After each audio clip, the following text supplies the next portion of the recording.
ಮಾತ್ರ ಮಾತಾಡಿದ್ದೀನಿ. ಉಳಿದಿದ್ದು ನಾನು ಯಾವುದೂ ಕೂಡ ಮಾತಾಡೋಕ್ಕೆ ಹೋಗಲಿಲ್ಲ. ಅವರು ನನ್ನ ಅದ್ರ ಬಗ್ಗೆ ನನ್ನ ಹತ್ರ ಏನೂ ಕೇಳಲೂ ಇಲ್ಲ. ಸರ್, ಈಗ ನೀವು ಕೂಡ ಸೀನಿಯರ್ ಮಿನಿಸ್ಟರ್ ಇದ್ದೀರಾ, 2.5 ವರ್ಷದ ಬಗ್ಗೆ ಅಧಿಕಾರ ಹಸ್ತಾಂತರ ಬಗ್ಗೆ ಏನಾದರೂ ಒಪ್ಪಂದ ಆಗಿತ್ತು? ಇಲ್ಲ, ಅದೇನು ನಮ್ಗೆ ಗೊತ್ತಿಲ್ಲಪ್ಪ. ಅದೆಲ್ಲ ಈ ಶಿವಕುಮಾರ್ ಅವ್ರು ಆಶೆ ಬರ್ತಾರೆ, ನೀವೇ ಕೇಳ್ಕೊಳ್ಳಿ. ಸರ್, ಈ ಥರ ಬದಲಾವಣೆ ವಿಚಾರವಾಗಿ ಹೈಕಮಾಂಡ್ ನಾಯಕರು ತಮ್ಮ ಅಭಿಪ್ರಾಯ ಏನಾದರೂ ಕೇಳಿತ್ತಾ ಸರ್, ಅಥವಾ ತಮಗೇನಾದರೂ ಅದ್ರ ಬಗ್ಗೆ ನಾನು ಯಾರೂ ಕೇಳಲಿಲ್ಲ. ನಾನು ಅದ್ರ ಬಗ್ಗೆ ಮಾತಾಡೋದು ಇಲ್ಲ. ಸರ್, ಈಗ CM DCM ಹೈಕಮಾಂಡ್ ಭೇಟಿ ಆಗಿದ್ರು ಸರ್, ಕ್ಯಾಬಿನೆಟ್ ರೀಶಫಲ್ ಆಗುತ್ತೆ ಅಂತ ಎಲ್ಲ ನಿರೀಕ್ಷೆ ಇಟ್ಕೊಂಡಿದ್ರು. ನಮಗೆ ಗೊತ್ತಿಲ್ಲಪ್ಪ. ನೀವು ಶಿವಕುಮಾರ್ ಅವ್ರು ಆಶೆ ಬರ್ತಾರೆ, ಅವ್ರನ್ನ ಕೇಳಿ. ಚೀಫ್ ಮಿನಿಸ್ಟ್ರು ಅಲ್ಲಿ ಮೈಸೂರಿಗೆ ಹೋಗಿದ್ದಾರೆ, ಬಂದಮೇಲೆ ಅವ್ರನ್ನ ಕೇಳಿದ್ರೆ ಅವ್ರು ಹೇಳ್ತಾರೆ. ಸರ್, ಆಮೇಲೆ ಬೆಂಗಳೂರಲ್ಲಿ ಆಡಾಗಲೇ ನಿನ್ನೆ 7 ಕೋಟಿ ದರೋಡೆ ಆಗಿದೆ ಸರ್. ಇದು ಕಾನೂನು ಸುವ್ಯವಸ್ಥೆ ಸಂಪೂರ್ಣವಾಗಿ ಬೆಂಗಳೂರಲ್ಲಿ ಕುಸಿತವಾಗಿದೆ ಅಂತ ಬಿಜೆಪಿಯವರು ಹೇಳ್ತಾರೆ. ಆಮೇಲೆ ದರೋಡೆ ಆಗಿದೆ JP ನಗರದಲ್ಲಿ ಬ್ಯಾಂಕು. ಅಲ್ಲಿಂದ ಬಂದಾಗ ಅಶೋಕ ಪಿಲ್ಲರ್ ಹತ್ರ ಬ್ಯಾಂಕು ಯಾರೋ ಅಧಿಕಾರಿಗಳ ಒಂದು ಇದಾಕ್ಕೊಂಡು ಹೆಸರು ಹೇಳ್ಕೊಂಡು ಅವ್ರನ್ನ ಡೈರಿ ಸರ್ಕಲ್ ಹತ್ರ ಬಂದು ಇಳಿಸಿ ತಪ್ಪಿಸ್ಕೊಂಡು ಹೋಗಿದ್ದಾರೆ ಬೇರೆ ಕಾರಲ್ಲಿ. ಈಗಾಗಲೇ ಪರಮೇಶ್ವರ್ ಅವರು ಅದ್ರ ಬಗ್ಗೆ ಮಾಹಿತಿ ಸಿಕ್ಕಿದೆ ಅಂತ ಹೇಳಿದ್ದಾರೆ. ಹಿಡಿದಾಕ್ತಾರೆ ಬಿಡಿ.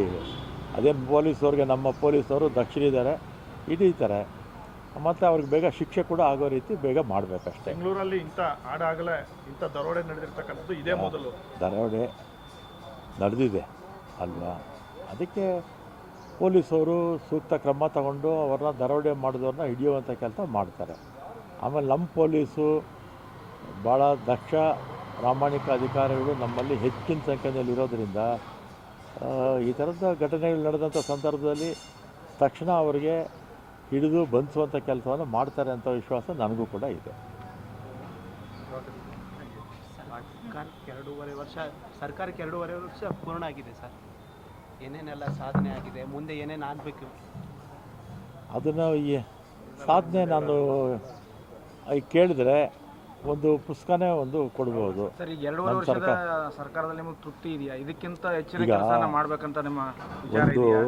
ಇನ್ನೂ ಹೆಚ್ಚಿನ ನಮ್ಮ ಸರ್ಕಾರ ಬಂದ ಮೇಲೆ 2.5 ವರ್ಷದಲ್ಲಿ ಸಾಕಷ್ಟು 5 ಗ್ಯಾರಂಟಿಗಳನ್ನು ಅನುಷ್ಠಾನದ ಜೊತೆಗೆ ನಾವು ಚುನಾವಣೆ ಸಂದರ್ಭದಲ್ಲಿ ಏನು ಆಶ್ವಾಸನೆಗಳು ಕೊಟ್ಟಿದ್ದೀವೋ ಅದೆಲ್ಲ ಕೂಡ ಒಂದೊಂದೇ ನಮ್ಮ ಕ್ಯಾಬಿನೆಟ್ಗೂ ಸಬ್ಜೆಕ್ಟ್ಸ್ ಬರ್ತಾ ಇದೆ. ಎಲ್ಲ ಕ್ಲಿಯರ್ ಆಗುತ್ತೆ. ಇನ್ನೂ 2.5 ವರ್ಷದ ಅವಧಿನಲ್ಲಿ ನಮ್ಮ ಪಕ್ಷ ಚುನಾವಣೆ ಸಂದರ್ಭದಲ್ಲಿ ಏನು ಆಶ್ವಾಸನೆ ಕೊಟ್ಟಿದ್ದೀರೋ ಅದನ್ನೆಲ್ಲ ಕೂಡ ಈಡೇರಿಸ್ತೀವಿ. ಕಾಂಗ್ರೆಸ್ ಪಕ್ಷ ಯಾವತ್ತೂ, ಕಾಂಗ್ರೆಸ್ ಸರ್ಕಾರ ಯಾವತ್ತೂ ಕೊಟ್ಟು ಮಾತಿಗೆ ತಪ್ಪಲ್ಲ. ಉದಾಹರಣೆಗೆ 2013ರಿಂದ 2018ವರೆಗೂ ನಮ್ಮದೇ ಸರ್ಕಾರ ಇತ್ತು. ಸಿದ್ದರಾಮಯ್ಯನವರು ಮುಖ್ಯಮಂತ್ರಿಗಳಾಗಿದ್ದರು. 165 ಭರವಸೆಗಳಲ್ಲಿ 158 ಭರವಸೆಗಳನ್ನು ನಾವು ಈಡೇರಿಸಿದ್ವಿ. 165ರಲ್ಲಿ 158 ಭರವಸೆಗಳನ್ನು ಈಡೇರಿಸಿದ್ವಿ.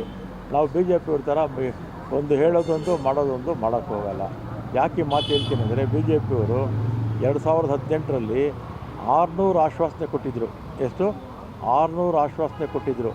19ರಲ್ಲಿ ಅವರು ಅಧಿಕಾರಕ್ಕೆ ಬಂದರು. 4 ವರ್ಷ ಅಧಿಕಾರದಲ್ಲಿದ್ದರು.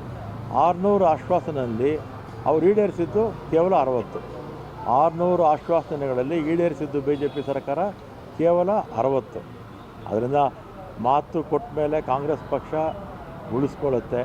BJPಯವ್ರ ಥರ ನಾವು ತಪ್ಪಿಸ್ಕೊಂಡು ಓಡೋಗೋದಿಲ್ಲ.